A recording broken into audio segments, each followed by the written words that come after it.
join later on, then that's fine.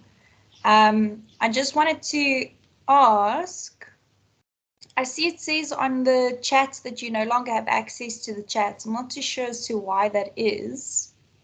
But what I'll do is I'm going to put my cell phone number in the chat. Can you see the chat at least? No, it has been loading the entire time. Nothing is shown on the chat. Okay. So maybe, do you have a pen and paper with you? Yes. Okay, so I'm going to tell you my cell phone number, and then you can just message me your name, surname, and student number, and then I can take you down for register. Okay, no problem. All right, okay, so my number is 081 081 4727 4727 215. 215.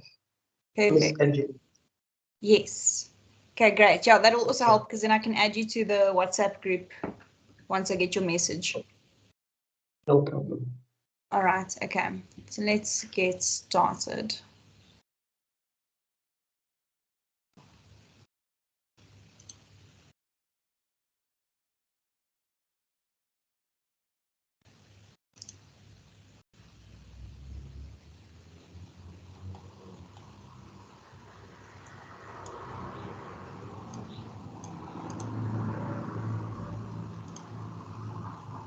Okay, can you see the experiential learning lesson 3? Yes. Okay, perfect. Just give me a shout, like you can unmute yourself and give me a shout if you can't see anything or if you think that there's a problem, okay? Okay, no problem. All right, great. Okay. So obviously today we are going to start with lesson 3. So the lesson objectives for today are we're going to gain confidence as entrance to the job market as you learn how to curate a professional CV and cover letters in line with an advertised position.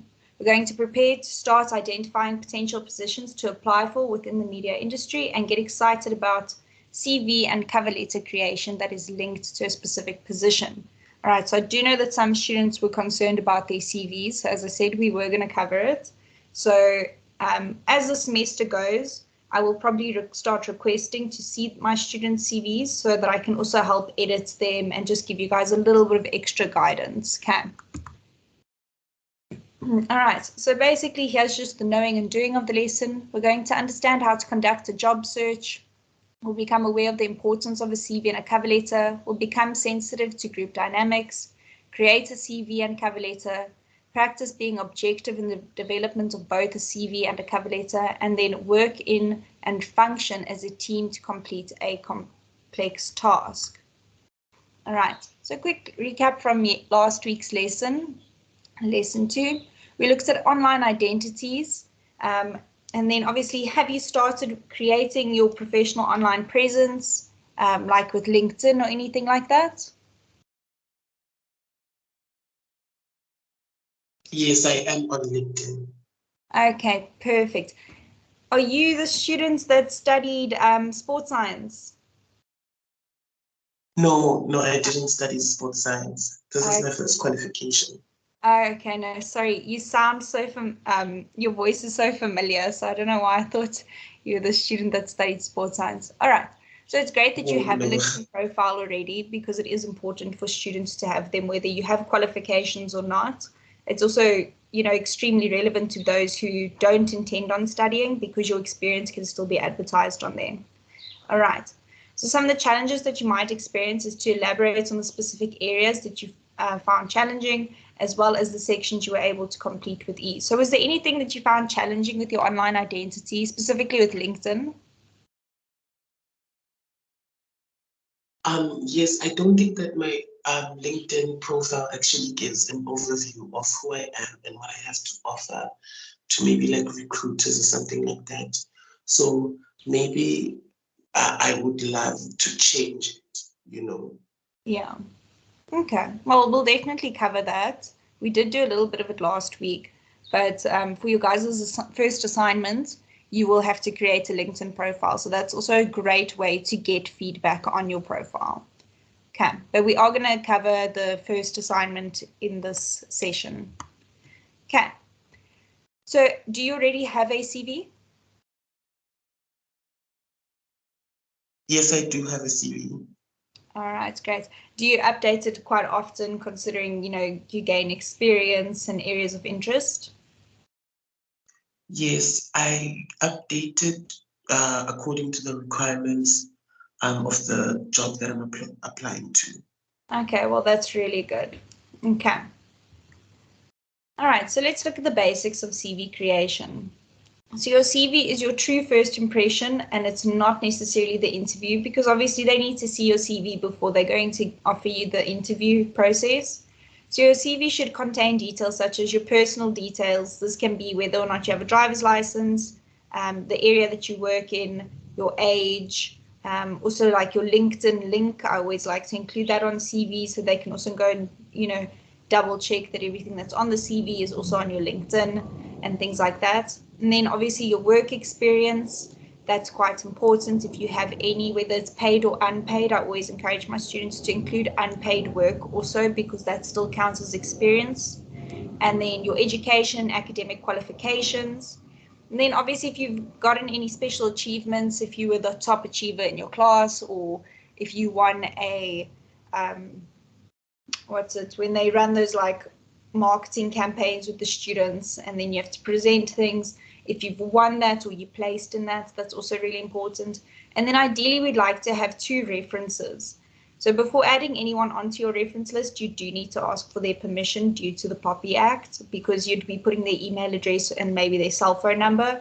So we need to first ask them if we're allowed to put them as a reference. What I like to do is you usually have a reference of your most recent job and then one from a different job. That's ideal. Or if you're currently employed somewhere and they are aware that you're looking for another job, you can maybe include them. But it isn't always the best idea if you're working at a place and they don't know that you're looking for another job, or if you're not on a contract basis, you're there on a permanent basis, to have them down as a reference. Unless you have that relationship with your line manager or something like that, it sometimes is frowned upon, because then they can get a call and they get told, oh, this person's applied for a job with us, and it can make them quite stressed, because then they realize they're going to need to replace you. All right. So again, continuing on with the basics. So your content, you'll need to ensure all of the content is relevant and concise and free of spelling and grammatical errors. So that's obviously quite important. Here it says that you can ask a trusted friend to proofread it for you. What I always advise is that in Microsoft Word, on the top left, there's a little tab called Editor. I'd click on that, and then you go and check it. Checks your spelling, it checks your grammar, it checks your general writing. Is it professional? Is it formal, or is it casual? Because you can put the different settings on there. That's a big tip that I always give students, is to use that also. And then your layout. What's really great for layout is Canva. So Canva does have free templates of CVs. I really enjoy using those, because it does give it more of that polished look, because it is already designed and it has some colors in it. And then also it'll usually have examples of what's in it already. So it'll show you, put your name here, put this there, etc. And if you just follow those templates, it's a really good way to create a nice, polished, curated CV. So continuing on with layout. So logical layout shows that you have a logical mind and helps your prospective employer to find information easily. So good tip is to use headings and to avoid lengthy paragraphs. So when we look at the layout of work experience, for example, you'll usually lay it out from most recent to least recent or least relevant. All right. So it's very dependent. So if you have quite a bit of job experience, you can just go from most recent to least recent. If you don't necessarily have that much job experience, then I would say go from most relevant for that specific application to least relevant. All right. That's just a good way for them. It's very eye-catching, because then they'll see, oh, look, they've done exactly what it is that we're looking for. But if you're specialized within an area, then usually they'd like to see a full history, and that's when you'll go from least recent, most recent to least recent. Okay, and then your design, you'll use colors with caution. Keep fonts professional and easy to read. Ensure your headings are formatted consistently. Okay, so here it says you can use Canva or Google Docs.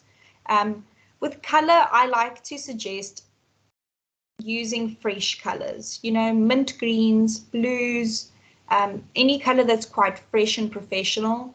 It's quite, how do I put it? It doesn't necessarily project a professional CV when it has warmer colors such as oranges and pinks and yellows, that kind of thing. They're also sometimes quite difficult to read if you've layered those colors and things like that. So it looks quite warm. It always reminds people of food, actually. That's why if you look at KFC, Nando's, McDonald's, all of those kinds of places, their colors are quite consistent with using reds, oranges, yellows, the warmer colors, because it actually makes you think of food. So that's just a little bit of a tip. I'd say stick with fresh colors. You can use more like popular colors, as I said, like with the mint green or the sage green and things like that, because they are still quite fresh, even though they are variations of the fresh color green. Okay, so a profile summary. So this is something that you would put on your LinkedIn. This is where you can get the opportunity to kind of express who you are, what your interests are, and things like that. So the summary is outlines who you are and what makes you unique. It is not a CV, but a separate document with an overview of your achievements in bullet points. So over here on the right, you'll see they haven't necessarily used actual bullet points, because then sometimes it feels like you're reading a list, but they do have short paragraphs that just get to the point of what it is they're saying. So let's look at the second paragraph, for example. It says, I'm always striving to bring 100% to the work that I do. My goals as a recruiter is to build strong, long-term, mutually beneficial relationships with candidates and clients alike. So nice and short and sweet. It gives you a good idea of who the person is. They obviously enjoy interacting with clients and candidates. They want to create an actual relationship there, even though it is professional and things like that.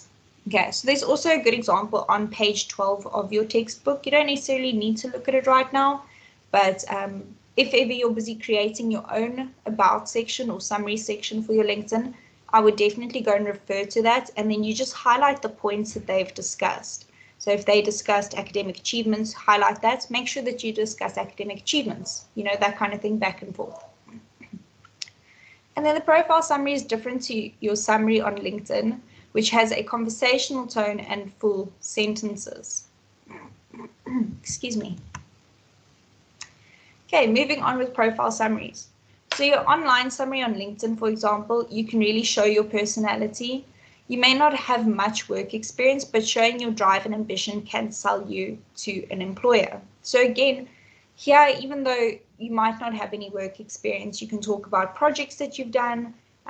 There's so many options on LinkedIn, excuse me, even such things as linking portfolio work or anything like that.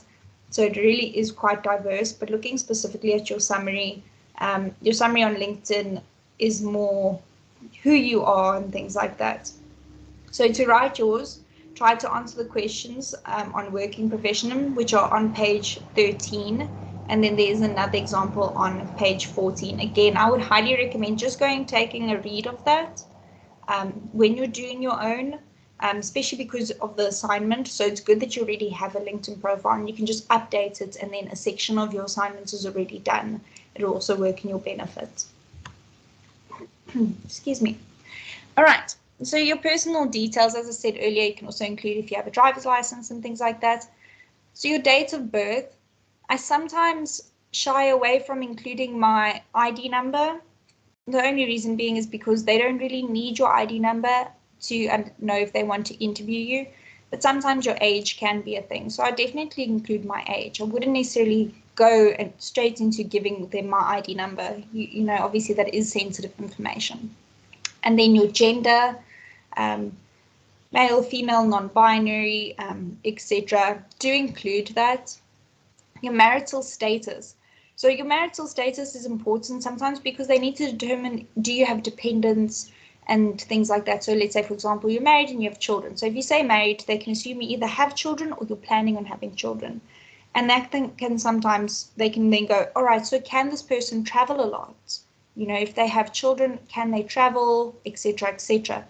Obviously, they'll find out a lot more during your interview process on that, you know, because you could say single, but you've previously been married or anything like that.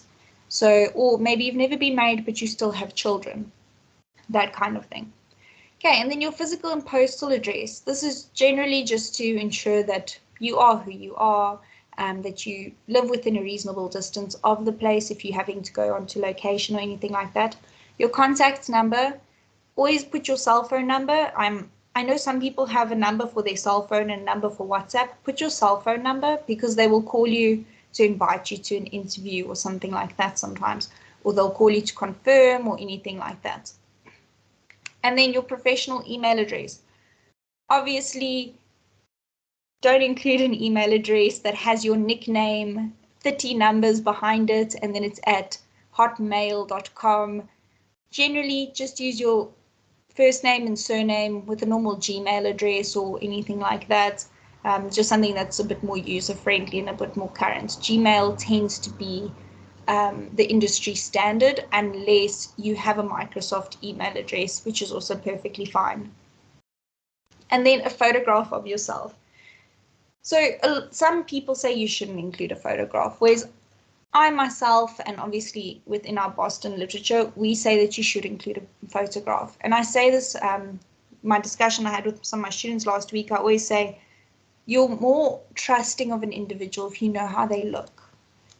You know, if you can see their eyes and things like that, we tend to create a bit more of an emotional bond with that individual. And my example is always, if we look at celebrities that we follow on Instagram, for example, we've never spoken to them, we don't know them personally, but sometimes you feel like you know them or that you're involved in their life. It's also because you're actually seeing them. Okay, so sometimes that's a great thing to do, is to include a nice picture of yourself, ensure that it is obviously professional, that they can see your eyes. Don't wear sunglasses and things like that, and make sure that it is appropriate. All right. And then information that works. So after your personal details, your CV should provide your work experience, if you have any. So your employment history will include first job that is listed should be the most recent, as I said earlier. You can include any employment such as gigs or part-time work, which is relevant to the job that you're applying for.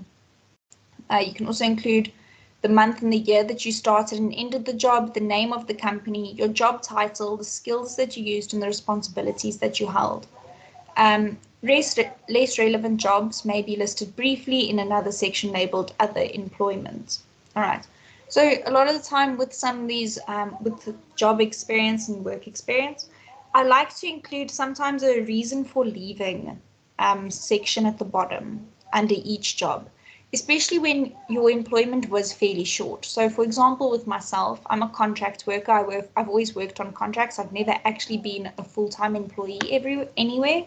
So sometimes it might look like I jump from job to job, when in reality, my contract had either come to an end or I decided to end my contract early because I wanted to go back and study, you know, little things like that. So you can just say reason for leaving, this and this and this. And then obviously also with COVID, if you had a job during before COVID and unfortunately it came to an end because of COVID, you had to relocate or anything like that, you can include little things like that just so they can show it's not that you don't have loyalty, it's not that you're a job jumper, because companies don't like job jumpers because it does cost so much to recruit people. So recruitment is quite an expensive and lengthy process. So they do try and get people that want to stay on for their entire contract, or if they're going to be permanently employed, they'd like you to stay on for quite a while.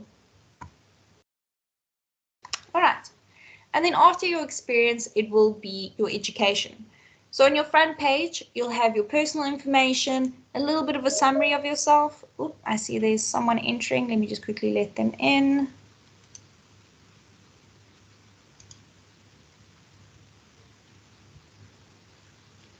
All right, there we go. Okay, back to the lesson. Yeah, so you'll then put your job experience after that, and then it will be your educational to follow.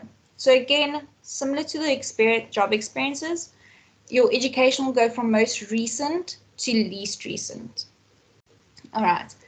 You can list your diploma at Boston Media House with the projected graduation date. So you can also say currently busy with it. You'll just put current in brackets, and then you'll show when you're meant to be ending your studies and things like that. All right. And so it just gives them a good idea, like, what are you actually doing right now? Because if we don't see that you're currently employed, what are you currently doing? So that's a good way. So you can include your Boston qualification on there. So they also know what it is that you're doing, and also what will you be able to do in 6 months' time, that kind of thing. Include the month and year that you started and ended your qualifications, the name of the institution, and the proper name of the qualification, and your major subjects. All right, so let's say you're majoring in PR. Include that. If you also take minors, so you get your majors and your minors, you can also say, so these are my 2 majors, these are my minors, etc. If your education history is limited, you can attempt to include your matric results or subjects. Ideally, if you've gotten above 75% for some of your matric subjects, then I would include maybe the percentage of it, so they can look quite good. Maybe that's something that they're looking for, even if you haven't necessarily gone into studying that they can see that you are competent within that area. And then you can also mention whether or not you achieved a bachelor's pass or diploma's pass or certificate pass. Obviously, that's then dependent on your average at the end of matric. All right. So moving into more information that works, section 3. So the next section should highlight your achievements, and be sure to include the names of the institutions which you recognized your excellence, the date or period of the achievement, and the criteria for the award if applicable. So accomplishments such as community and cultural awards, prizes, academic or merit awards, colors for sports, also half colors. I know that there's also half colors, professional affiliations and memberships, and then leadership roles, including responsibilities of the position. So let's say you were prefect at school, you can definitely include that.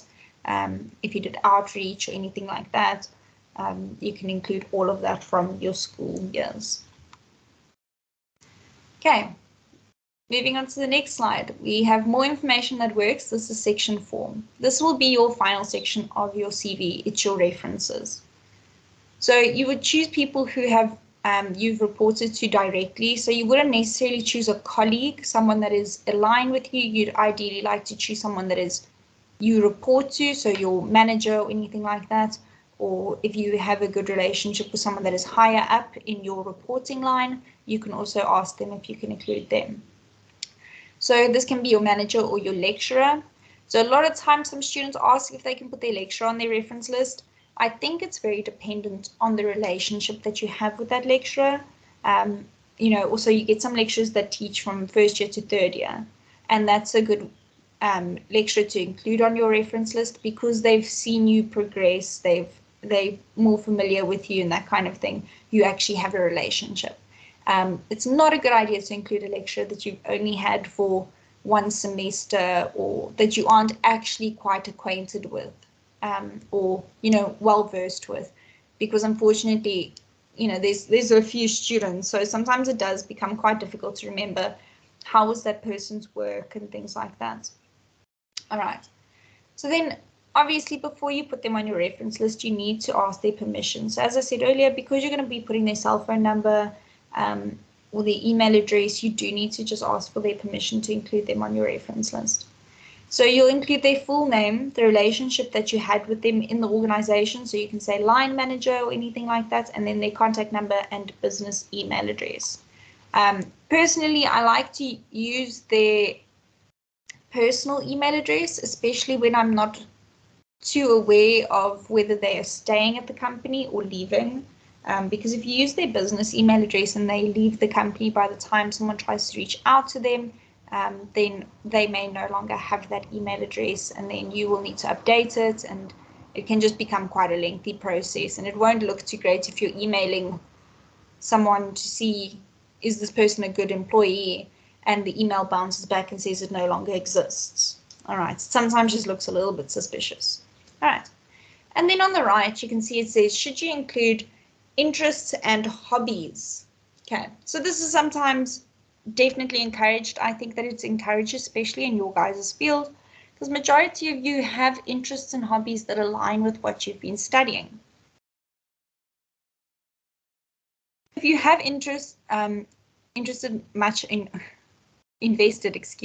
you have invested much of your spare time into writing, creating a podcast, or any other creative passions which are relevant to the job, definitely include them. But if you say that your interests and hobbies are movies, hanging out with your friends, or listening to music, rather don't include that, because that is something that everyone does. All right, and it doesn't necessarily convey anything about you. That is just kind of normal human behavior. It would be the same as saying that your interest is getting to school. You know what I mean? It's something that we all do, so it doesn't really give them an idea of who you are. Okay, so let's quickly see if we can watch these videos. I'm not too sure. Sometimes I have a bit of a problem, but because we are using Teams, hopefully it will allow me to project them onto the screen. So we're first going to watch a resume expert reveals what a perfect resume looks like. And then secondly, we're going to watch, we showed real resumes to an expert and the feedback was brutal. All right. So just one moment, please, while I try and get this up for you guys.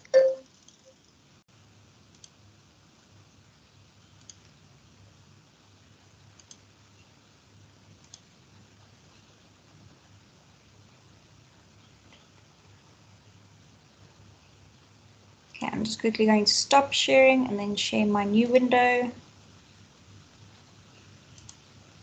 All right, there we go. Can you guys see the YouTube window?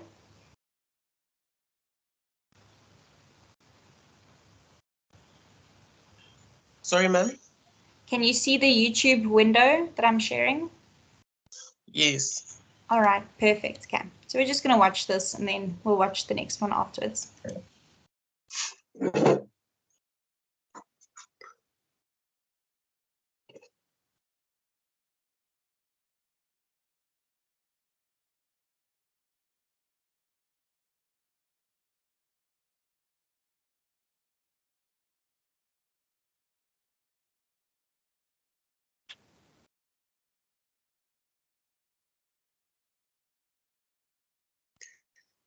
Ma'am, the video seems to be muted. I'm sorry? The YouTube video seems to be muted. Oh, that's strange because it's not muted on my side. Let me see if it's a setting. Maybe if I switch my mic off.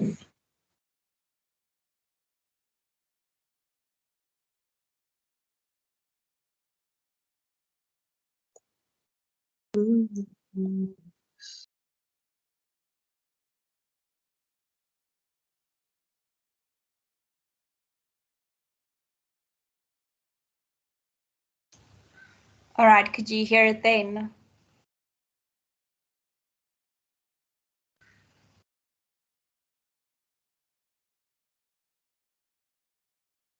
Could you hear the video the second time?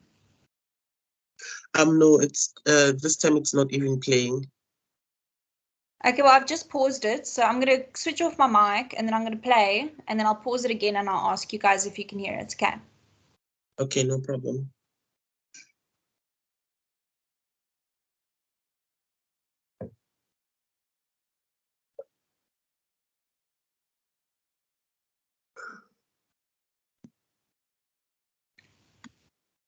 All right, could you hear that? Still no.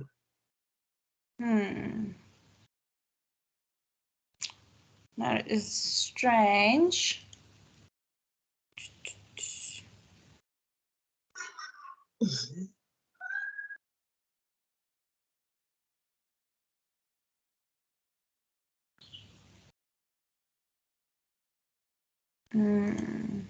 Let's see.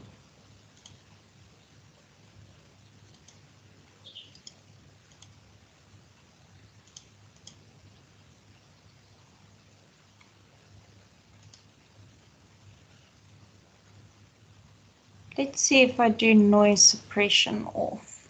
Okay, let's see if it's going to work now. Just 2 seconds.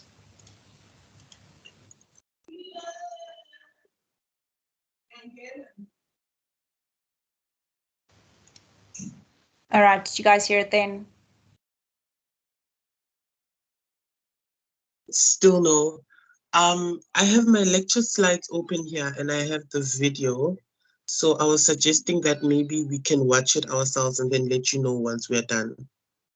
All right, yeah, that's a good idea. Oopsie. Let me just stop sharing. Sorry about that. Okay, great. So I'll give you guys, so it looks like each video is 3 minutes. So I'll give you guys 7 minutes to watch them and then we can get back to each other.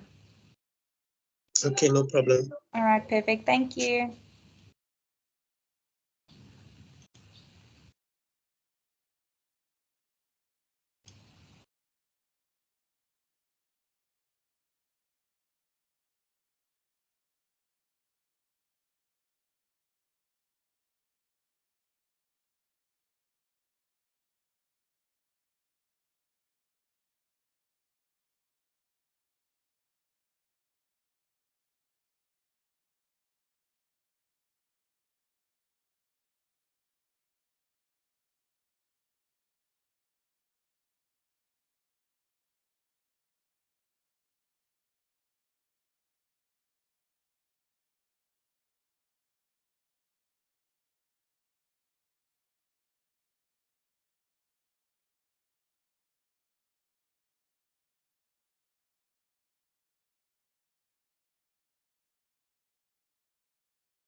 All right, guys. So I think we can move on. It's been 8 minutes.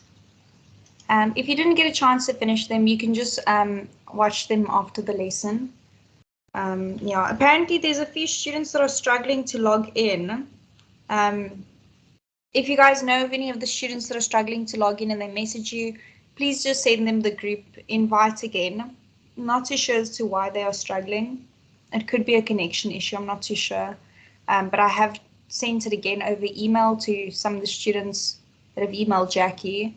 But let's just hope it works. I also removed the lobby, so there'll be no waiting. You don't have to be accepted into the meeting. All right, so let's move forward.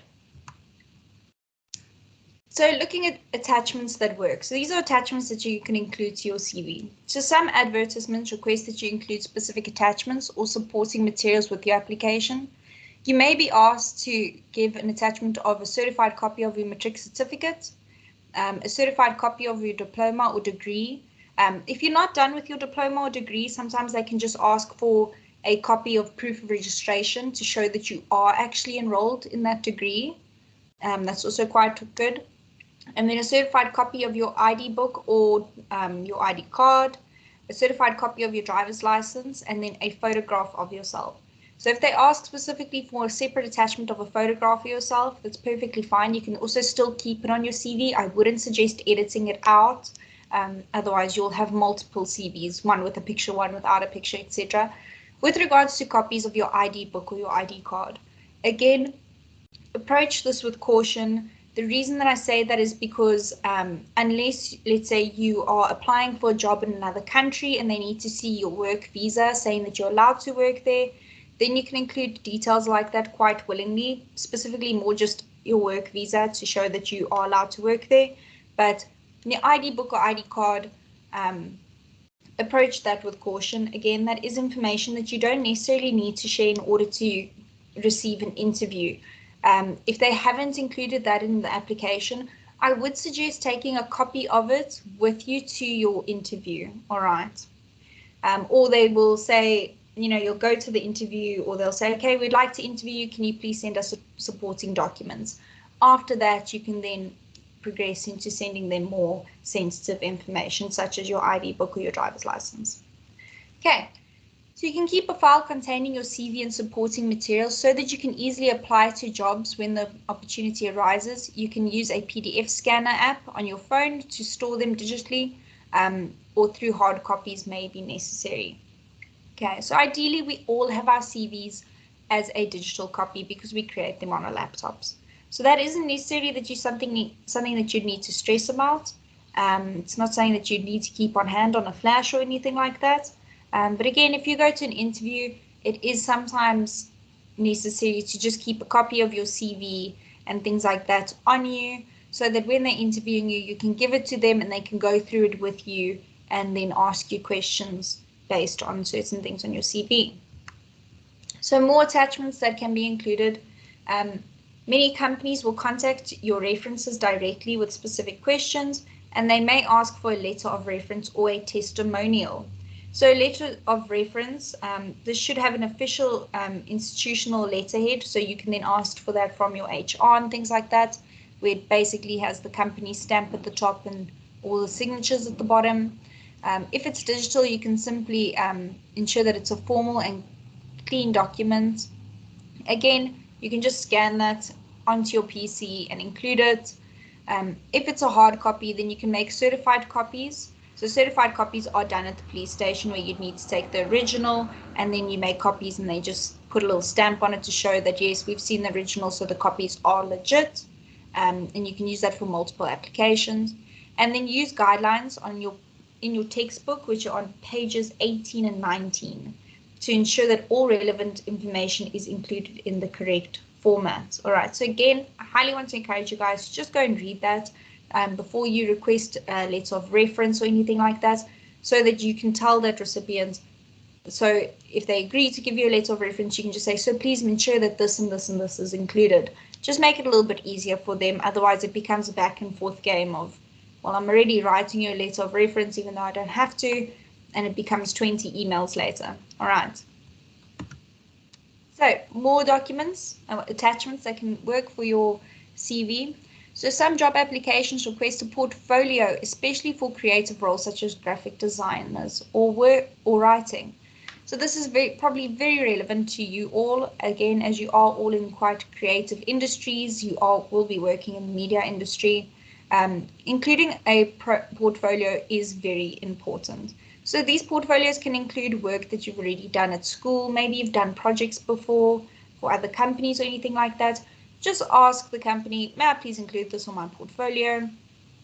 They are more than likely to say yes, and you can just include them. Again, as I said earlier, there is a section on LinkedIn where you can include them on your portfolio. So be selective about the work that you include and pay attention to specific requirements. There may be specific types of work in set formats and files to consider. So you may use the work created in the course of your diploma or degree. All right. So again, make sure that if you're including it in your CV for a specific job, that it's relevant to that job. All right. So it doesn't help if you're applying for a graphic design position and then you include your novel writing. All right, that isn't necessarily applicable to them. So including that would just give them extra work, extra things to read through, and whatnot. So you want your CV and your attachments to be precise and tailored to them. So looking at your cover letter, as you guys start to apply for internships and jobs, you will notice a lot of the positions require a cover letter.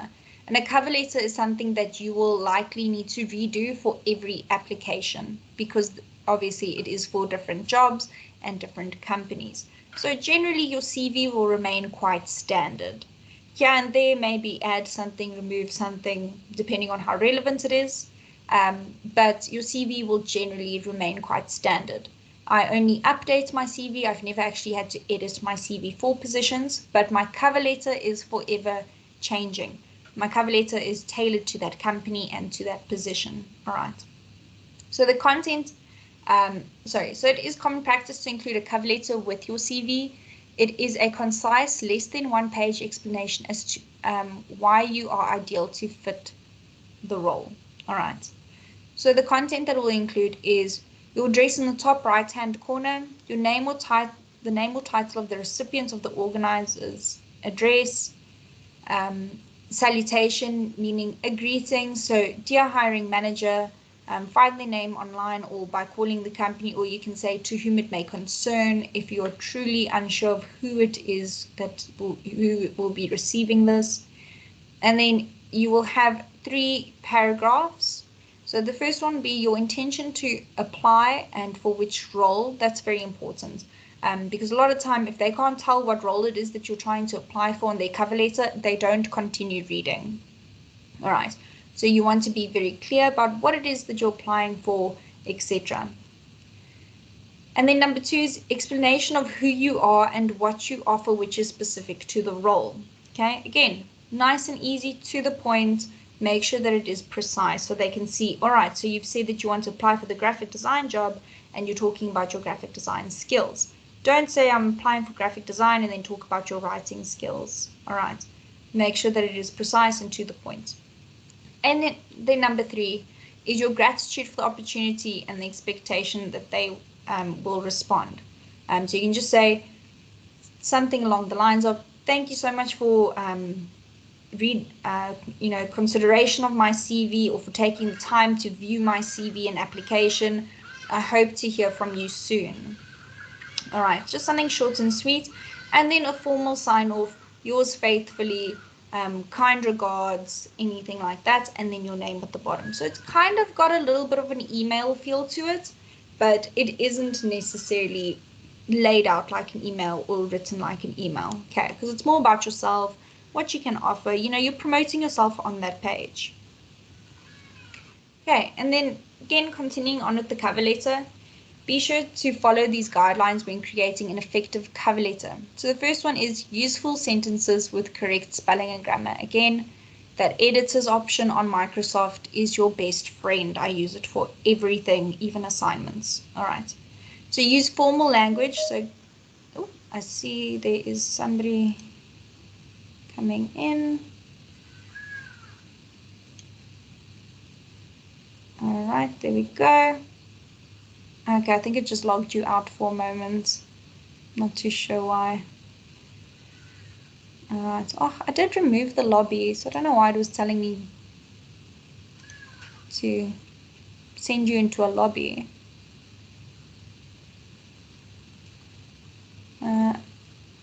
Allows net callers by bypassing.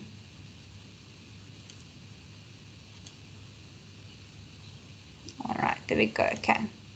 Sorry, I just quickly wanted to ensure that I removed the lobby setting. I'm not too much of a fan of the lobby setting. It just creates, distractions and disturbances within the lesson. All right. So continuing on with cover letter, we've gone over the full sentences and the grammar. And again, avoid slang, avoid abbreviations, emojis, and exclamation points. You don't really want it to seem like you're shouting at them in your CV or your cover letter. And then do not ask them to help you or give you a chance, rather demonstrate that you are an asset. All right. So you can say thank you for the opportunity, but you won't say, I could really help you guys if you just give me this opportunity, give me a chance, then I can help you and you'll see, that kind of thing. You just want to be firm and straight about what it is that you can give them, and again, treat yourself like an asset. Kind of like you shouldn't have to beg someone to buy a car. You should be able to list all the qualities about that car, all the extras and this and that, and they will then want that car. Okay, if it is obviously in line with what it is that they're looking for. So same thing. So avoid cliches. The cover letter is a chance to show who you are and what sets you apart. All right.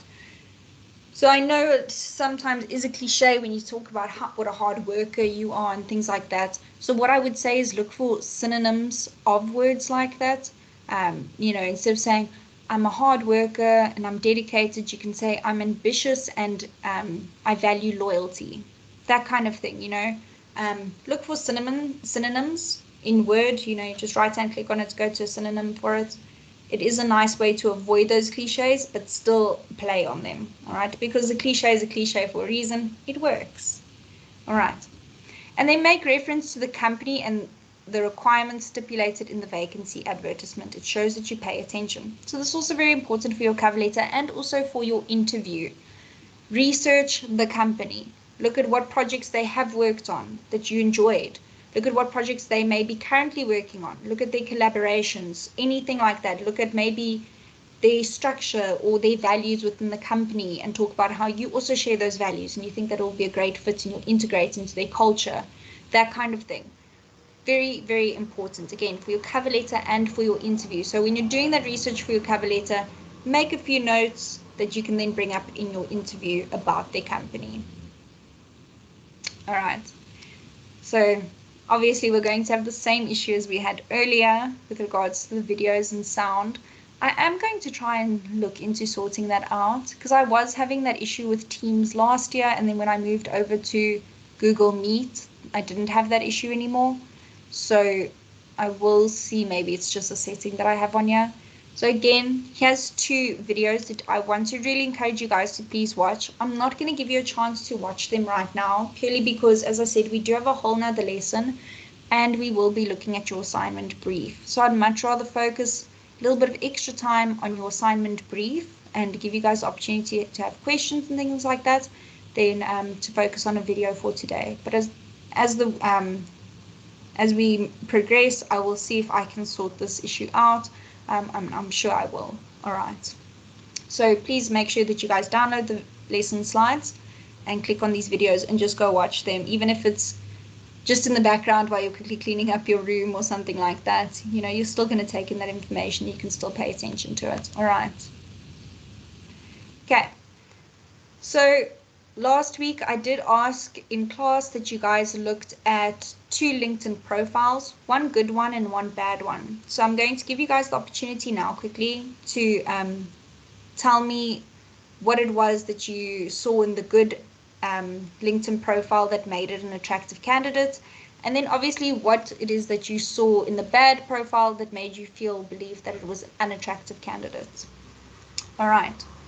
So whoever wants to go first can go first. Just a short little thing, what you liked about it and what you didn't like about the other one, and we can move forward.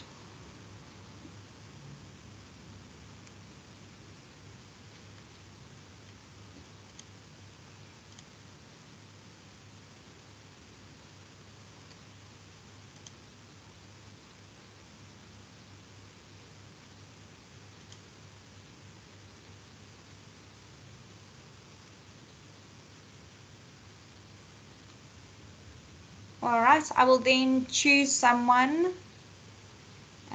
I'm going to put you on the spotlight of the lesson, and then you will be able to present. Okay. All right, so let's see who is our first person.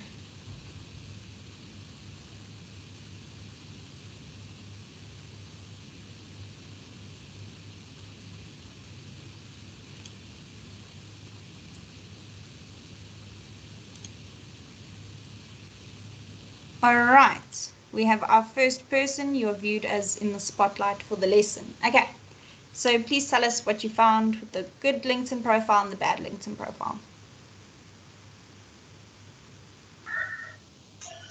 I googled two profiles, and basically the good profile gave like an over holistic view of what the candidate has to offer versus the other one where it just gave their education and qualifications, nothing more. All right, perfect. Thank you for that. Okay, that's great. So it shows the importance of actually doing the effort with your profile and putting that personal touch to it. All right. Okay, let me add someone else to the spotlight. Okay. All right. Next student is in the spotlight. Please tell us what you thought was good and bad about the two profiles that you found.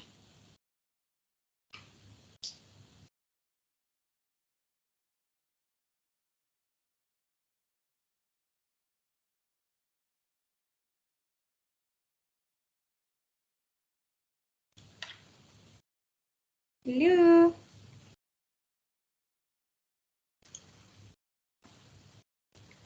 All right, maybe they're having connection issues or they just quickly stepped out. Let's add next spotlight. All right. Leander, you are in the spotlight. What were your takes on the good and bad profiles that you found?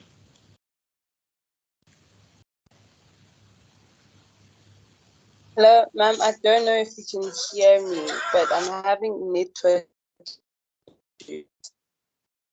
Okay, I can hear you a little bit. You can just quickly say it. If there's anything that we missed, that's perfectly fine. Oh, okay. Well, when I remember last week when we were looking at that video, I saw one LinkedIn profile, and on their bio, I think it was bio, they didn't write nothing much relating to the job that they're looking for. All right. So were they just writing about random things? Yes. All right. Like a social media bio type of thing. Oh, I see what you mean. All right. So not a very professional bio, nothing that actually presents you within that professional identity that we spoke about last week. All right, that's very good. And then what did you see about any good profiles? I went and I was looking for the profile photos and if people had like documents attached, and I was also checking for I was the person was applying for whatever position they're applying for and whatever experience they have. All right, perfect. And so let's focus I on the found one profile that was pictures exactly like maybe. that. Okay. All right, no, that's perfect. Okay, so again, it's doing that extra effort. It wasn't just my CV was attached and my name was at the top. It was I had a profile picture, I had attachments, I had featured things. So it's showing that you are also willing to make the effort with your profile itself. It is sometimes, okay, I'm just going to take you out of the spotlight. Thank you guys very much. It is sometimes off-putting when someone's applying for a position, and they're talking about how hardworking they are and they always go the extra mile and things like that, but yet they have failed to do so on something as basic as their LinkedIn profile, because that is where people also get that kind of first interaction with you. Do you keep your things up to date? Have you made the effort to advertise yourself? So if you haven't made the effort to advertise yourself, it kind of gives you the idea of they're not really going to make the effort once they get the job either. All right.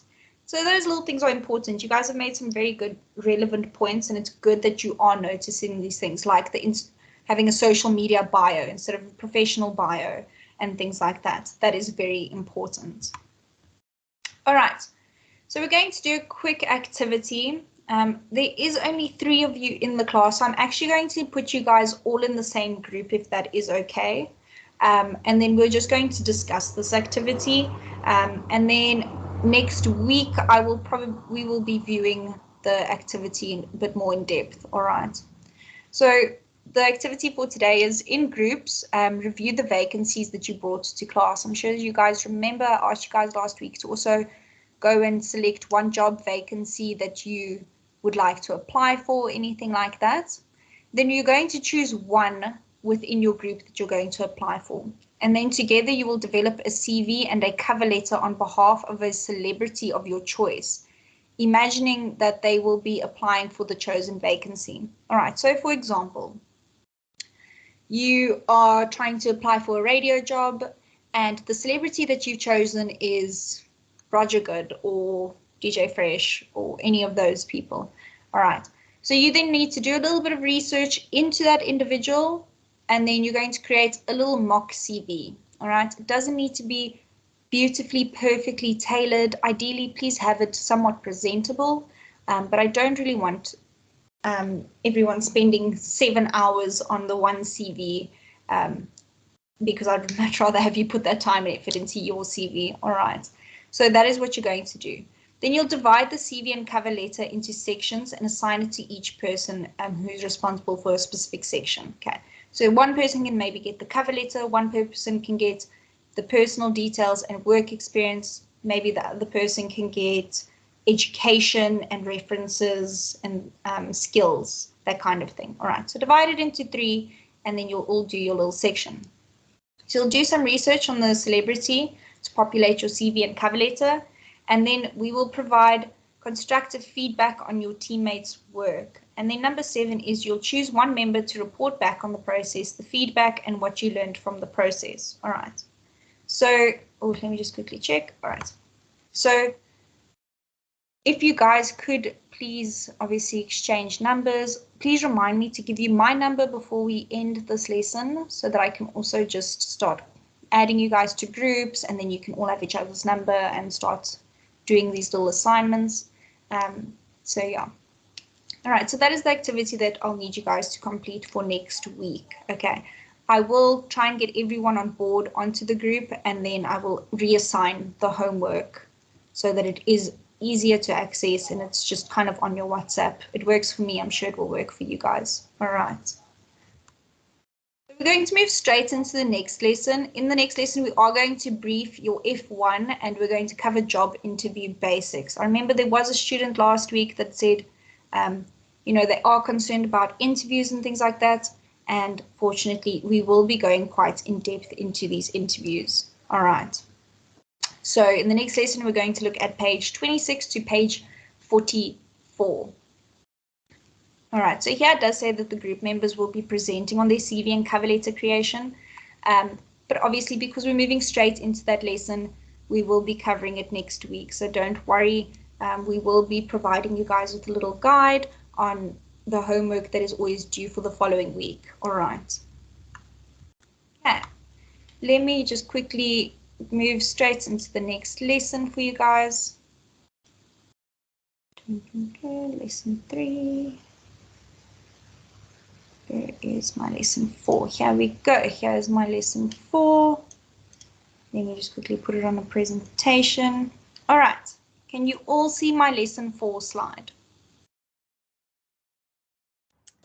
Yes. All right. Perfect. So you guys know if there's any issues, you can't see what it is that I'm presenting, or I'm on the wrong window or anything like that, just unmute yourself and give me a shout, okay? Otherwise, you're going to be watching things that make no sense to you. All right.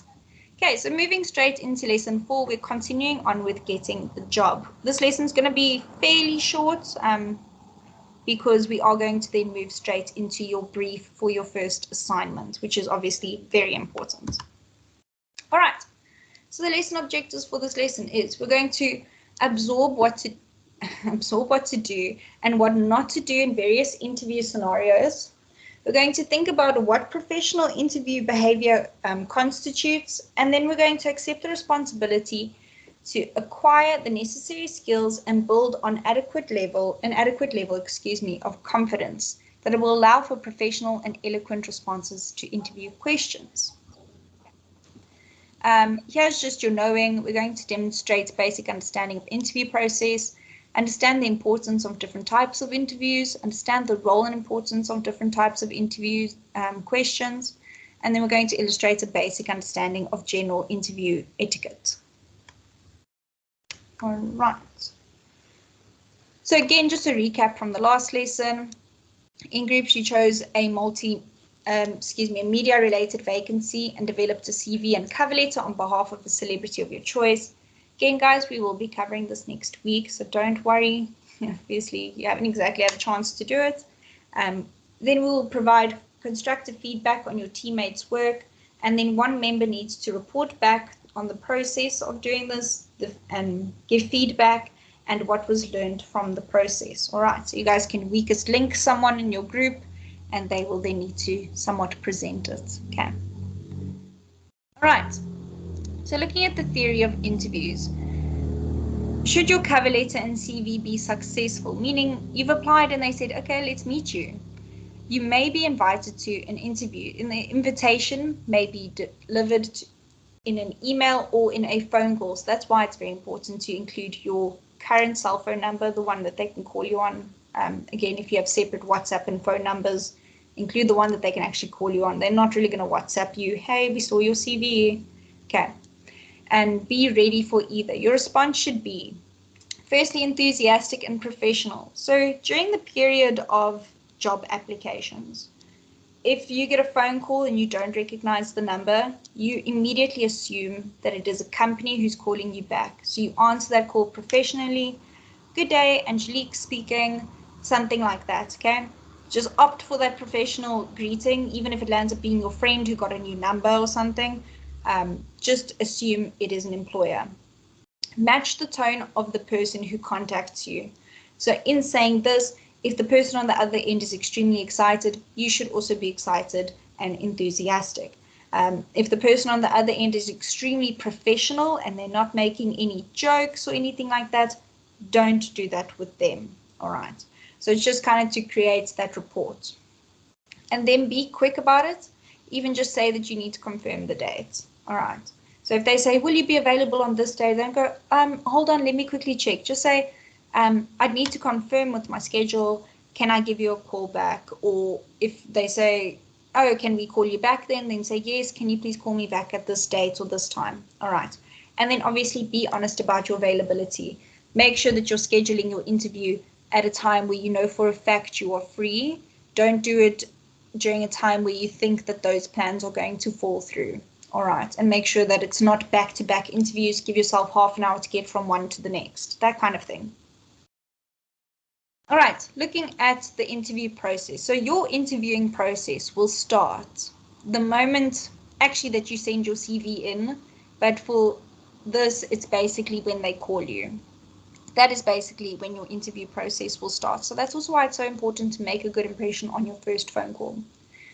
So before your prospective employers schedule a job interview, there may be a screening call with their recruitment, HR, or talent person. They are assessing whether you match the level of expertise and professionalism portrayed by your CV.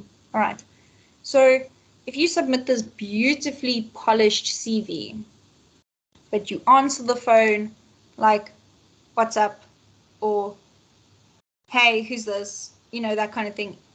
They're going to sit there and go, all right. So that's not necessarily what we want. All right. And then have the opportunity to ask. This also gives you an opportunity to ask questions about the role and the organization to assess whether it suits you. All right. So generally, because the interview scheduling call is so short, these questions would then be done at the interview. But if they are saying, do you have a moment to chat about this, whatever, we'd like to ask you a few questions, they are then lining you up for a longer phone call, which means that you then have the opportunity to ask these questions. And then it will also help them filter out unsuitable candidates. They don't really want to invite everyone that they think could possibly have the position or fill the job to their office and have 30 people sitting there and, have all 5 people that need to interview those 30 people take the day off and things like that. So this is also just to kind of go, okay, we'll give you a call back. Thank you so much for your time.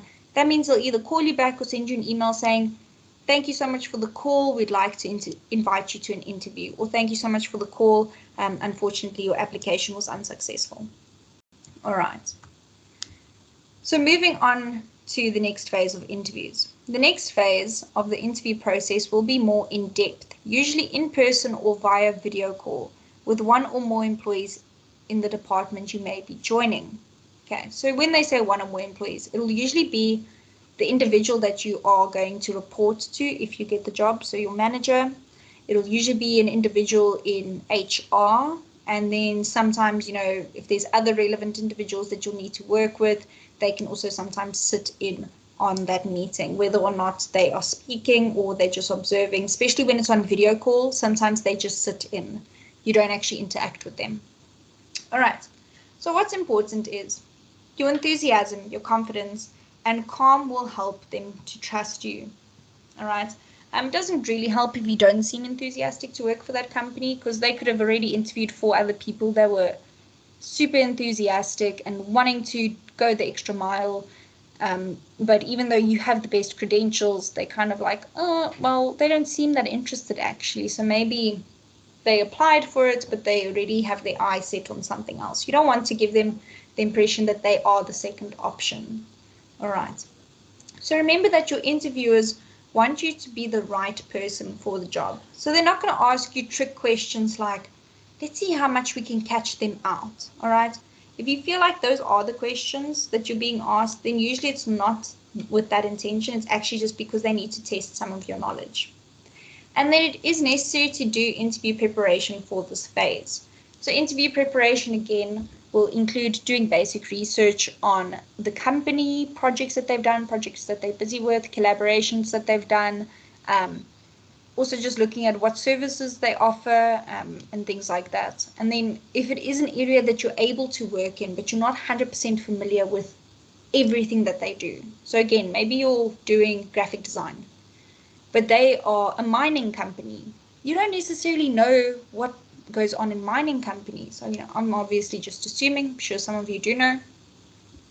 But because you're only doing graphic design, it is a good idea to kind of educate yourself on the mining industry and say, well, when we do this, we can add these things in to compete with this company and things like that. Come with kind of like a plan. Pitch them on a strategy and a project that you want to implement and how you approach your work. Okay, so that's where the interview preparation comes in.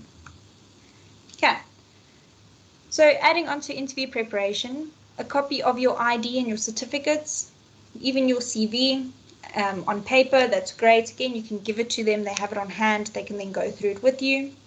Read over the job description again.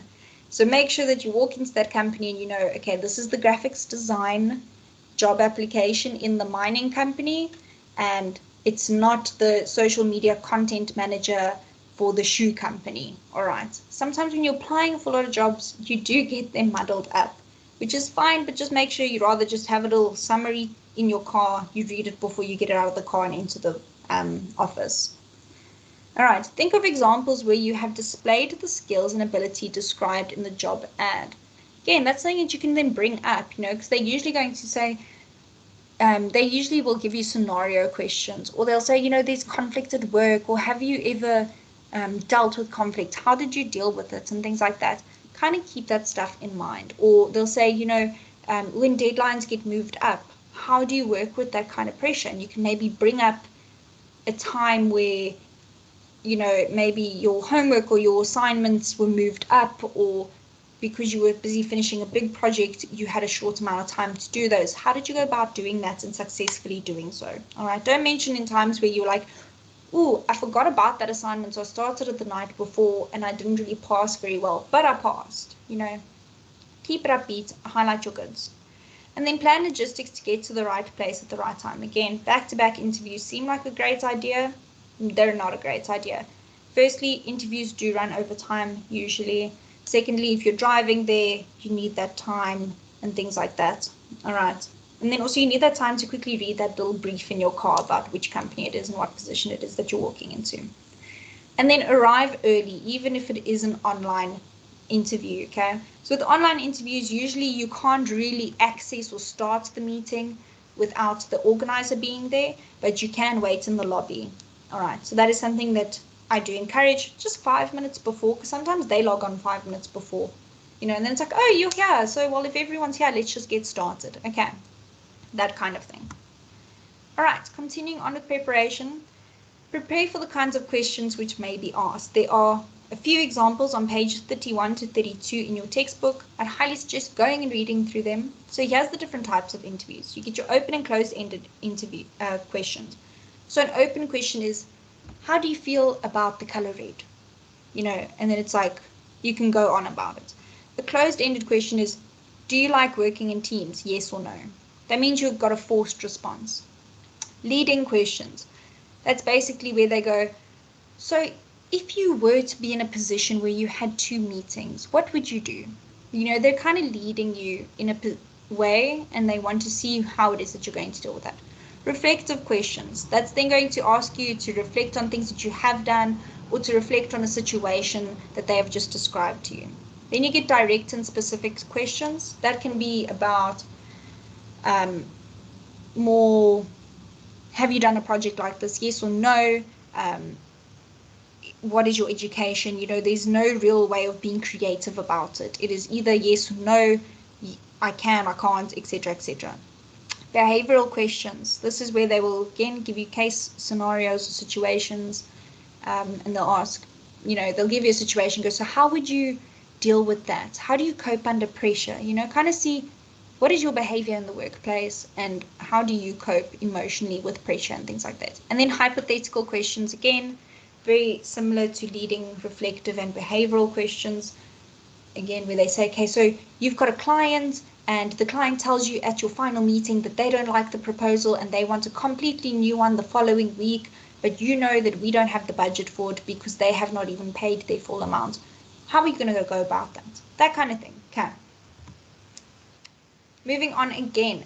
So preparation can help your confidence and boost your engagement. So you should be aware of things like your body language. Don't sit with your arms crossed to looking down at the floor, things like that.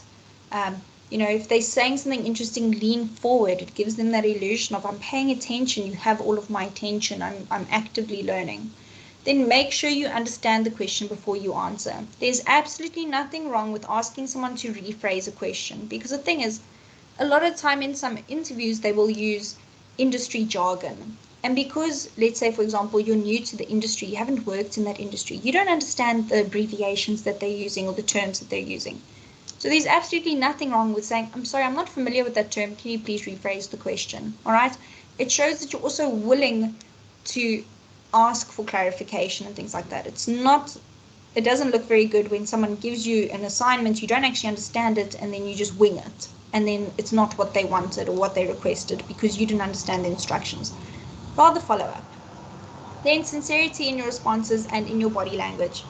You should show that you're paying attention. You should show, have some movement in your body and your responses, okay? And always be honest. Don't necessarily, obviously, don't be brutally honest. Don't be rude or anything like that, but don't try and twist things or anything like that, and just be sincere. Yes, I am interested in that. No, I haven't done that project, but I would like to be involved in one in future, that kind of thing. And then the possibility of on-the-spot skills tests. Don't let this shake your confidence. This is quite a rare thing that will happen where they'll say, okay, well, you've done the interview, so now here's a test that you need to do. Very rare. Does happen. I know a few people that have had to do that, but it is quite rare. Okay, and it's also very position dependent. All right. So we call this the STAR interview response method. So one of the most challenging types of interview questions are behavioral. So for example, can you tell me about a time when you had to make a difficult decision regarding a colleague? Using the STAR method to respond, you will first start with your situation. Describe the situation. John was constantly late for work, this and this and this, and then you'll discuss the task. Explain the task that you had to complete. So you can say, but you know, we were really working on this project that had a close deadline and it took a lot of hours, etc., etc. So I needed to kind of find out what was going on to make sure that either we can assist him or if there's something that we can suggest to make sure that he's on time for these meetings. And then action. Describe the actions you took. Then you can say, we discussed it with John. He told us the issue was that he doesn't have transport in the morning and the transport that he takes is unreliable. But we found out that one of our colleagues actually live in the same street. Then you can say, and the result was, we then organized for carpooling, that kind of thing. You know, it's a very basic situation, but that's the kind of approach that you'll take to it. You don't really want to say, oh yeah, so this person was problematic and we landed up firing him or something like that. You kind of want to show that you've put effort and take an interest in the issue and you try to resolve it in a very humane way. All right. Sorry guys, I just quickly want to check the time. 10 to 10. All right. Okay. So interview preparation 4. The way you respond to questions is one aspect of making a good impression in an interview. Here are some other elements which you need to consider. So firstly, your appearance. Make sure that you're dressing appropriately. You can also look at, is the position very formal? Is it informal? My advice is always rather be overdressed than underdressed. Okay, that is my advice always. And then lighting and sound. So this is specifically when you're doing online interviews or video interviews. Make sure that there's a window or lighting behind the laptop so it can light your face. Make sure that they can hear you, and then also make sure that your background is appropriate. You don't really want to have them see your bed with your folded laundry on it that you haven't packed away or anything like that, or, you know, World War III between your cousins in the background, that kind of thing.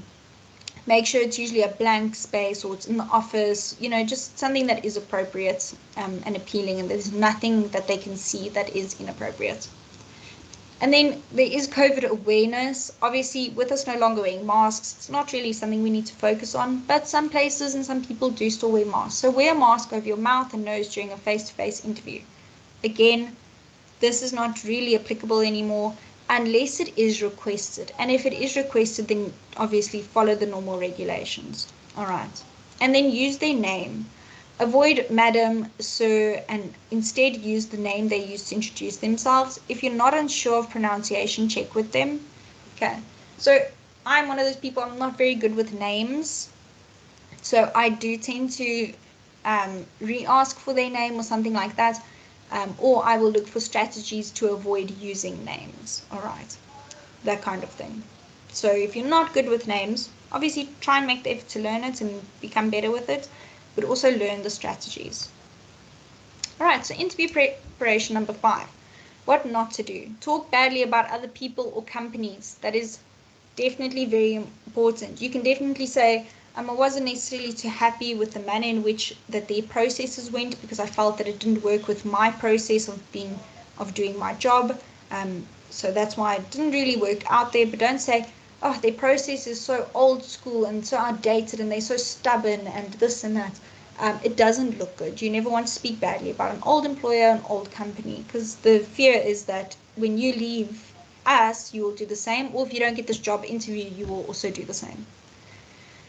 So interrupt or speak over the interviewer. Obviously, this happens from time to time. Best thing you can do is just say, oh, apologies, please continue. Don't be late. Very bad. Don't show annoyance at being asked a particular question. So if they keep rephrasing the same question in different ways, even though you haven't asked them to, don't get irritated and be like, well, that's on my CV, so you can just go read it or something. You know, just keep responding, keep answering. So in your first interview, you will not really initiate money talk. If they initiate it, that is one thing, but you should not initiate it at first, all right? Because they have usually advertised more or less how much you'll earn. So if you're at the interview, it means you're happy with more or less how much they're willing to offer. Okay.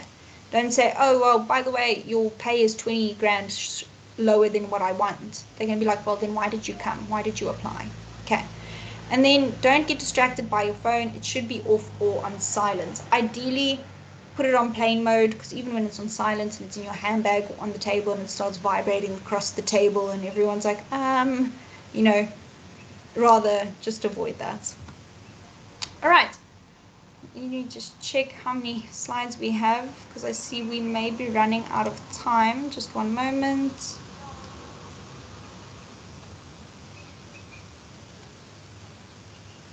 All right, so we are almost done. Sorry, I just wanted to make sure we at least get 10 minutes to go through your assignment. So interview process 6. There are some questions which are more difficult than others, so you can read about them in more detail on page 43 of your textbook. Again, I highly suggest you guys go and read this and actually consider these questions when you're reading them. So your personal weaknesses, theoretical questions, what ifs, your reflective questions, and then again, your personal questions. All right. So personal questions can also be like, you know, are you the main caregiver for your children? That kind of thing. Do you have a problem with being away with your children?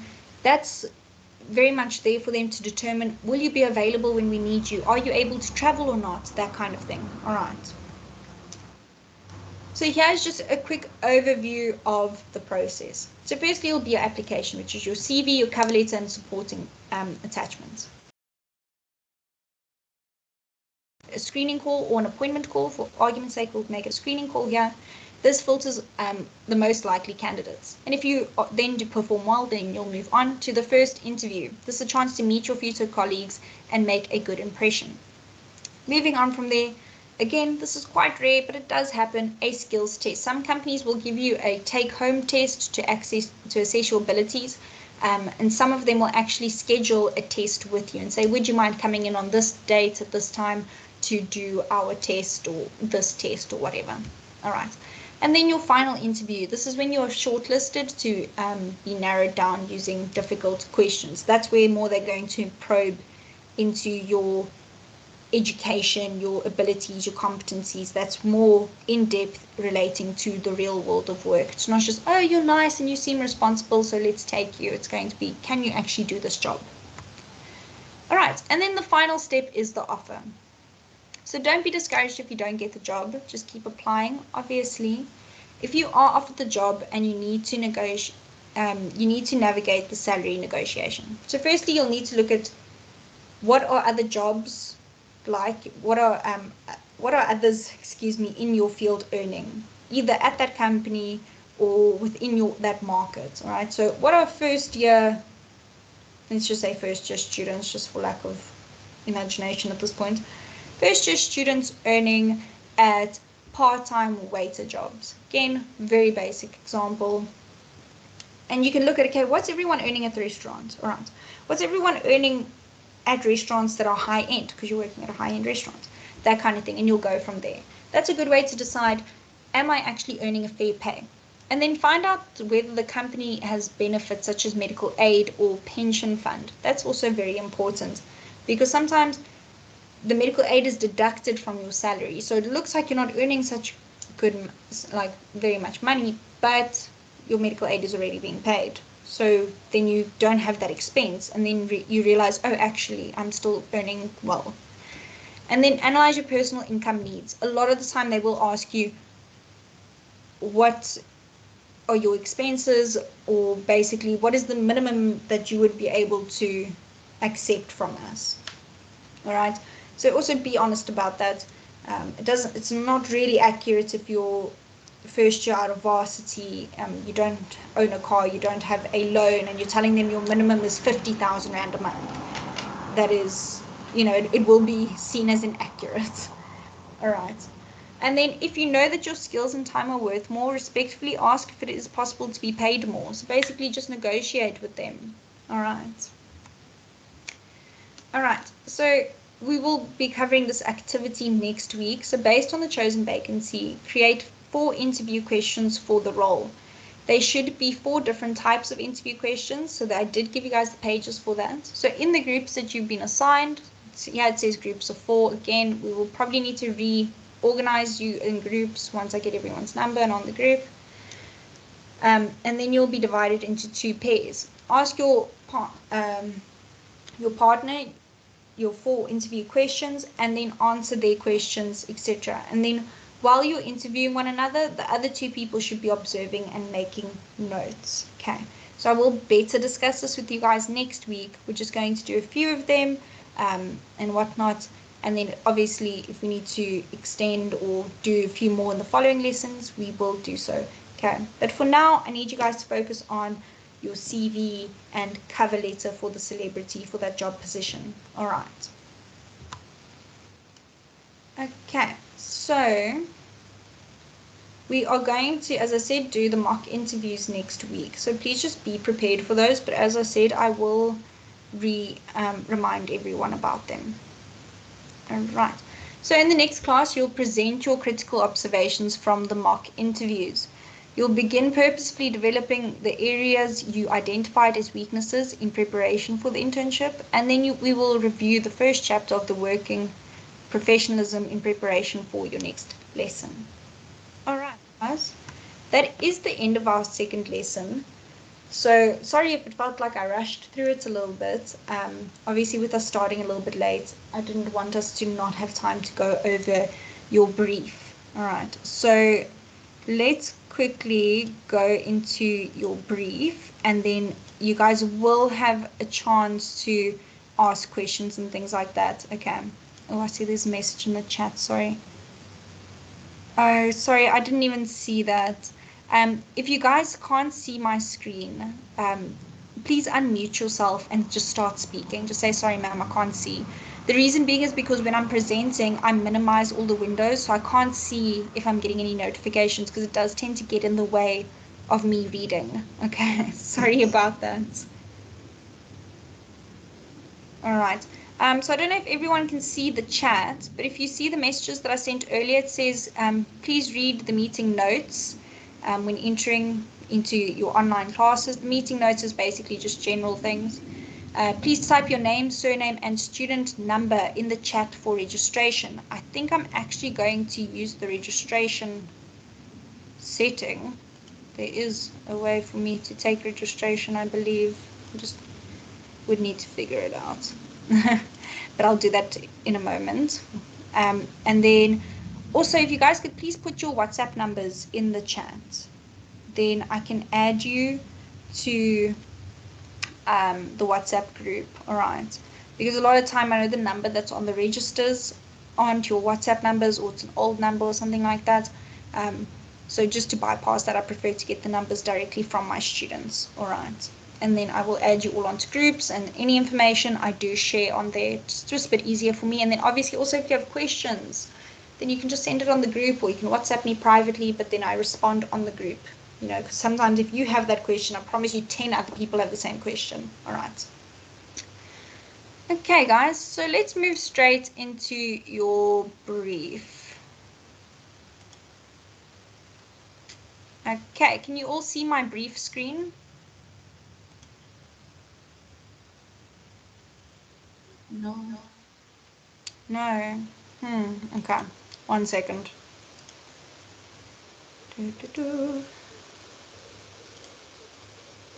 Sorry, guys, I'm still kind of learning how to use Teams. So, as I said, if you see, like, you can't see anything, you must just give me a shout. All right. Okay, so this is your brief. Obviously, here's your lecturers' names. I'm Angelique Temple. Okay, let me just get my highlighter out. Okay.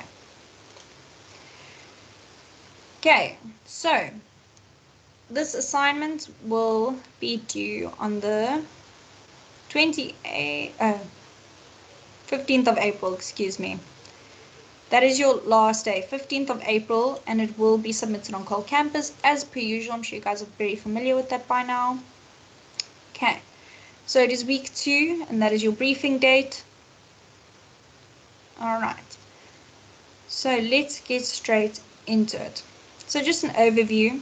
As an individual, you and your individual development, and more specifically self-development, form the heart and core focus of this individual assessment. Okay, guys, so happy days, it's not group assignments. In this individual assignment, you will be guided through a process of self-reflection on your personality, interests, and transferable skills as you begin to prepare yourself for the world of work in the media industry. I actually think you guys are going to enjoy this assignment. My students last year also enjoyed it because it's very like about yourself, if I can put it like that. You will also be tasked with presenting your best self in the online sphere by creating a LinkedIn profile. Okay, guys? My advice, start it as soon as possible. Then by the time the assignment comes, it's already done. Where you'll showcase your skills, abilities, experiences, and unique talents. In addition, you will focus on developing your active listening skills while exploring the topics of workplace conflict and bullying alongside a managerial professional. Okay, workplace conflict and bullying. Okay, so that's just the general statement. So let's go to question 1. So knowing oneself is paramount for effective communication, relationship building, and achieving an array of personal and professional success. Oh, sorry, is someone trying to enter? Okay, no. Sorry, I just thought someone was trying to enter the class.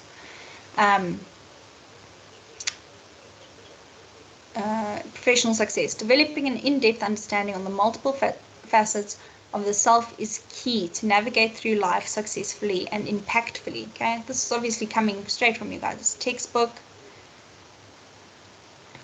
Please note it. Oh wait, that isn't your textbook. Sorry. Let me highlight that. But it is just a nice little tidbit. Okay, 1.1. Consider the above statements in a short paragraph of 250 words. So it's more or less just over half a page, but obviously please include your word count.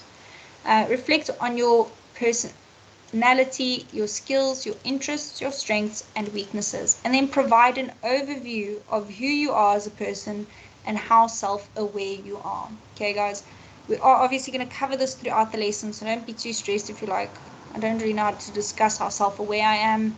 We do cover it. All right. So 1.2.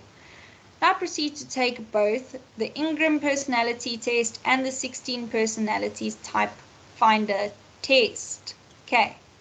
So these are 2 online tests that you're going to do. We have given you guys links for them over here.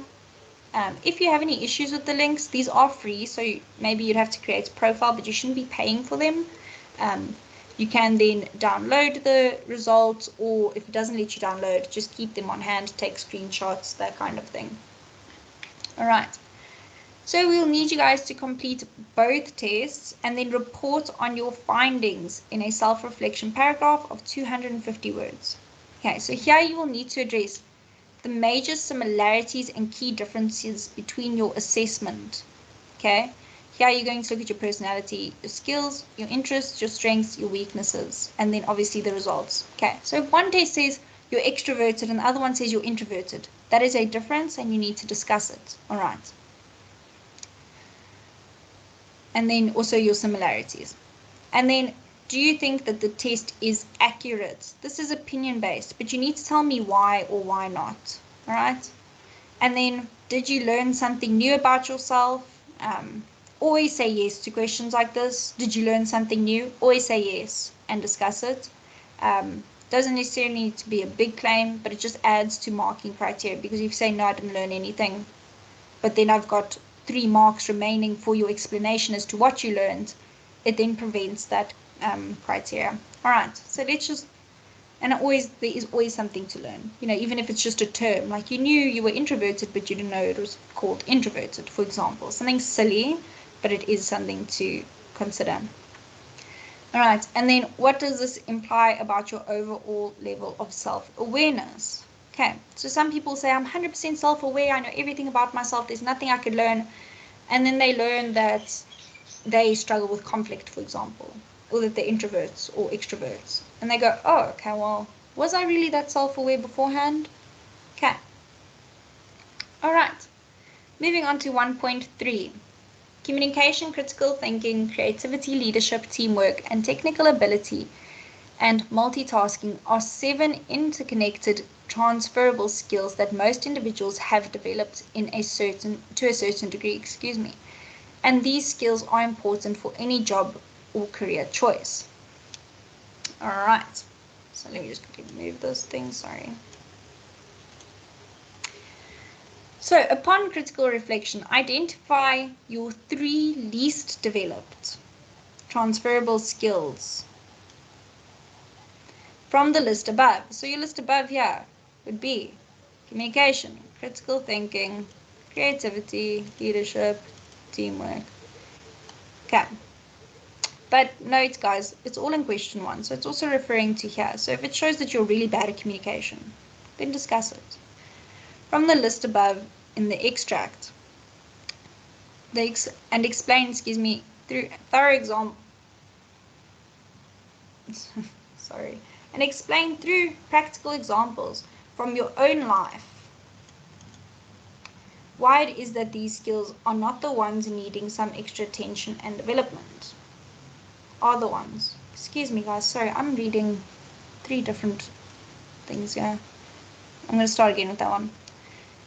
Upon critical reflection, identify your 3 least developed transferable skills from the list in the above extract and explain through practical examples from your own life why it is that these 3 skills are the ones needing some extra attention and development. All right. So they need extra attention and development. Sorry about that, guys. I was trying to skim read a bit. And then next you will develop, so that is one thing, okay? 6 marks, meaning 1 mark for the skill, transferable skill that you've identified, and then 1 mark for discussing it. All right. And then next you're going to develop SMART goals to improve each of these transferable skills. So you'll need to improve, which means that you're going to repeat these in here. To explain how each occupation relates to the personality type in question, you need to develop a SMART goal for each of the 3 transferable skills. Okay, so they keep saying SMART goals, guys. Again, we are going to cover this, so don't stress. Basically, what I want you guys to do is I want you to take this table and you kind of like copy and paste it into your assignment, and then you'll just edit, the skill here, the transferable skill, put it there, and then you're going to do your SMART goals in the table. So you can please present it in this table. You can just copy and paste it. All right. And that is worth 21 marks. So it is quite a hefty section. All right. Okay, guys, I see we are coming up on our time, but don't worry, I will be done. And then obviously next week when I see you guys, we can go over it again and you guys can ask more questions. Okay. Okay, so 1.4, identify and explain which 2 transferable skills you consider to be your strengths. Okay, so we discussed 3 weaknesses and we did a little SMART goal plan for them, how we're going to improve them. And now we're looking at your 2 strengths. So remember to ensure that these remain sharp and that you continue to play on these strengths and not have these fade into the background over time. So that's just a little inspirational thing. Okay, moving into the second part of your assignment, question 2. Now that you have a clear understanding of your personality, strengths, weaknesses, and key skills, along with a SMART goal-based action plan for self-development, okay, SMART goal-based action plan, we've done that. You're ready to curate a professional online identity that will not only allow you to portray your best self in the professional realm, but also facilitates an effective and professional networking. All right.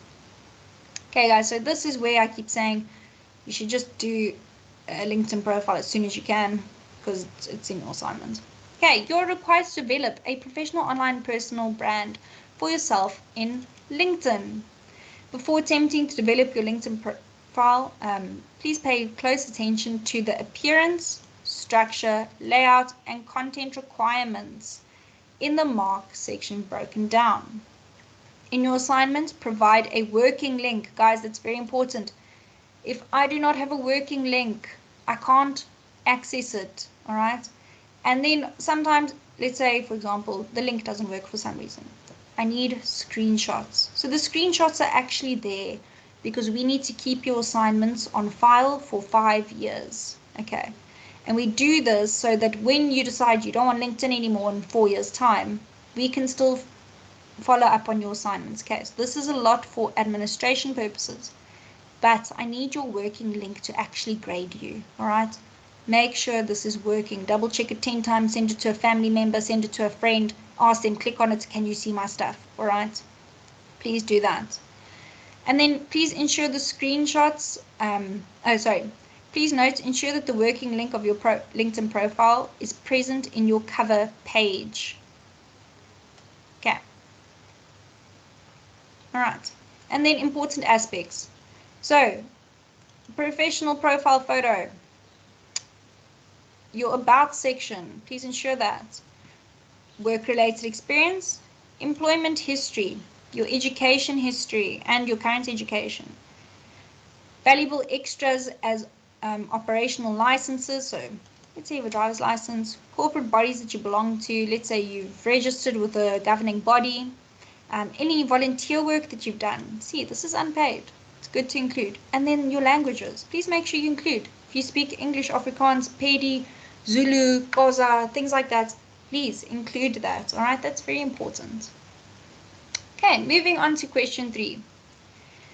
When conversations cause negative emotions in the workplace, it is everyone's responsibility to be emotionally mature and practice emotional correctness in the workplace. Again, guys, we are going to cover all of this, so don't worry. It is similar to the approach of political correctness, as emotional correctness involves using appropriate and respectful ways of dealing with difficult situations. It is unlikely that everyone in the workplace will get along perfectly well. And in these cases, 5 key points, 5 key points, can be applied to ensure behavioral correctness at work. In this part of the assessment, you are required to record an interview with an individual in a managerial position for your local radio station. Okay, so basically the scenario is you have a radio station and you're going to interview someone who's in a managerial position. Okay, sorry guys, we are going to run a little bit over time, but I'm sure your next lesson only starts at past, so that is fine. Okay, so you'll be working as a presenter at your radio station, call it Actuality Hour. That'll tackle talks about real life issues with guests in an array of different backgrounds. In the next episode of Actuality Hour, the topic centers around workplace conflict and bullying. You are required to interview a manager of your choice about handling workplace conflict and how to prevent workplace bullying. During your interview, you will have 1 to discuss the article, so please make sure that the person that you're planning on interviewing has read that article. Yes, you have a question. Mbali?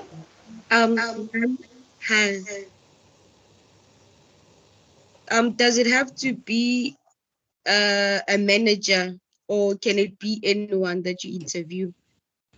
Must it really have to be like a manager? Yes, they actually really have to be a manager because you include their actual formal information on here. Oh, okay. All right, so it doesn't have to be like a manager of like a huge company. Last year I had students who were interviewing the gym manager and things like that. You know, there was a friend of theirs, or, you know, anyone that has to manage people or that has people reporting to them. Okay. You know, even if it's a store manager, you know, anything like that, campus manager, anything like that, you can ask to interview them. All right. Okay. All right, perfect. Then number 2, you're going to ask the manager you are interviewing to differentiate between workplace conflict and workplace bullying. Guys, this little section is very important, okay? So please take note of it. And to provide examples in real life situations and how these have been rectified. Number 3, discuss any 5 strategies for leading and motivating people according to Calvin.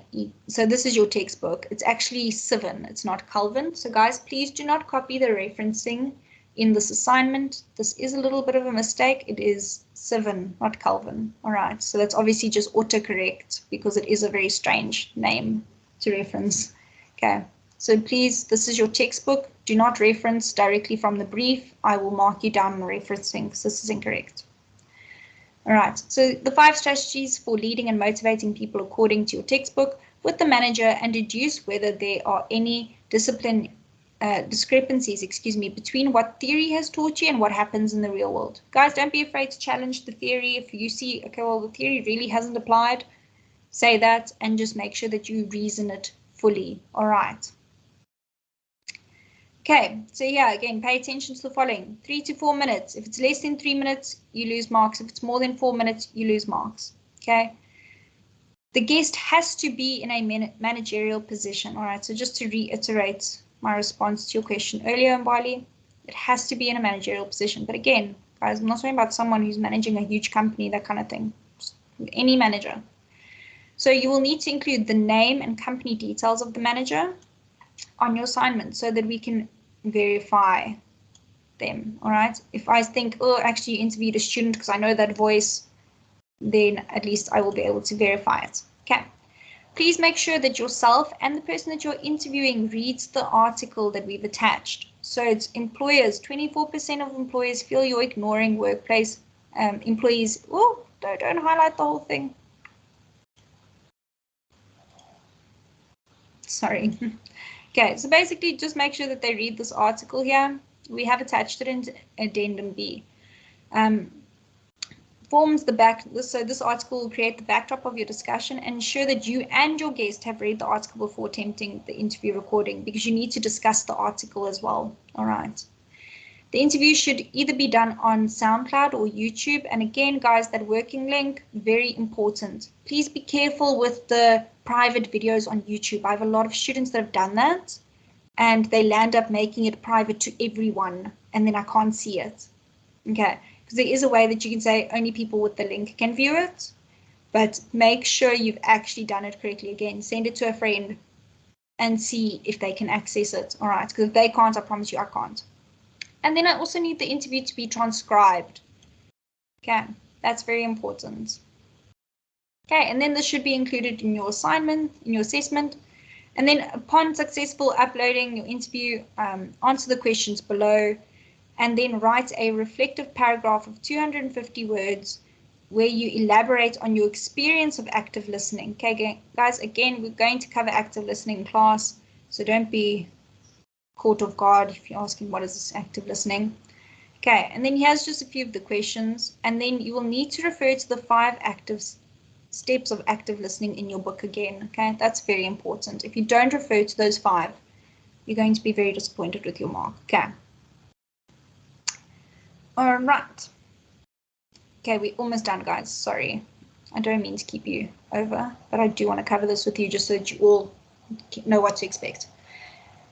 All right, 3.1, differentiates between workplace conflict and workplace bullying. Okay, you will need to do this outside of your interview, because I know it said that you must do that in your interview. That's great, but you also need to write a thing of it for me, meaning give me the definition of it, discuss it with me in a practical term, give me an example or 2, that kind of thing. All right, because you can see it's worth 4 marks. Okay, and then 3.2, provide an explanation, examples of any 5 of the strategies to lead and motivate people, and based on your interview, elaborate on whether there is a difference between what the theory suggests and what actually happens. Okay, so this is where earlier when I said to you guys, don't be shy to say it didn't align with the theory. Absolutely nothing wrong with that. Remember, each organization differs. Okay. And remember, it's going to be based on the article that you had to read. Okay, guys, that's worth 20 marks. All right, pay attention to that one. That's a biggie. Okay, 3.3, provide a working link. All right, again, that working link, very important. And then I need your interview to be transcribed, and I need the details so that I can verify that that is someone. Please note that this link needs to be put onto your cover page again. Okay, just easy. All right, and then your final question worth 13 marks, also quite a biggie. Write a reflective paragraph on your active listening skills. Okay, so here again I said you're going to refer to 5 steps of active listening.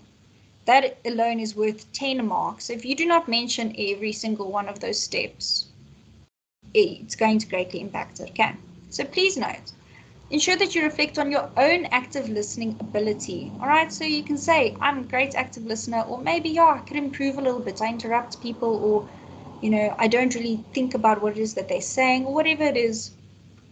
This is something that comes naturally to you, or do you perhaps find that you are more challenged, something that sorry, something to be more challenging and something that requires more effort on your side. Why and why not? Okay.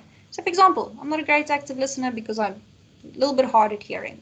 So I do need to put that extra effort in, and that's something you could include there. Okay. In addition, also refer to the 5 steps of active listening. Again, guys, this is 10 marks. According to your textbook, don't copy this referencing. It's incorrect. Please remember that, guys.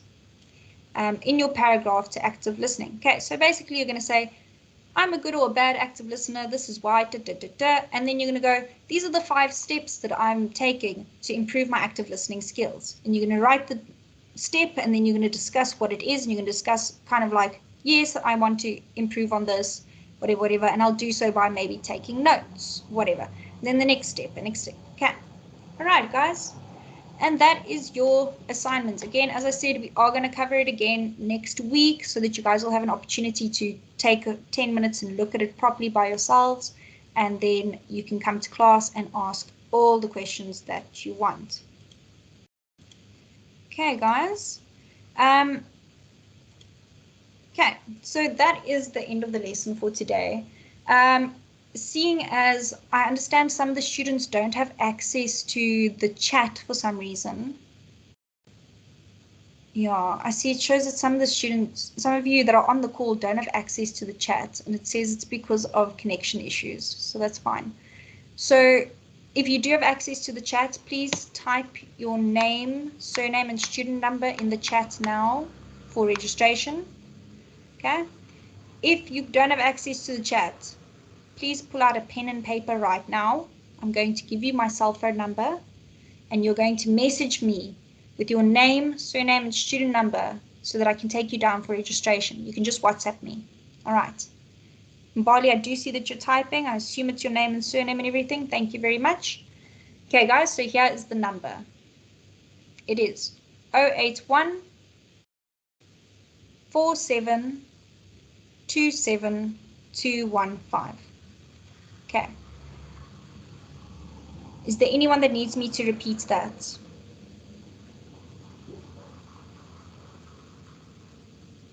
Okay. Is there anyone that has any questions about the assignment?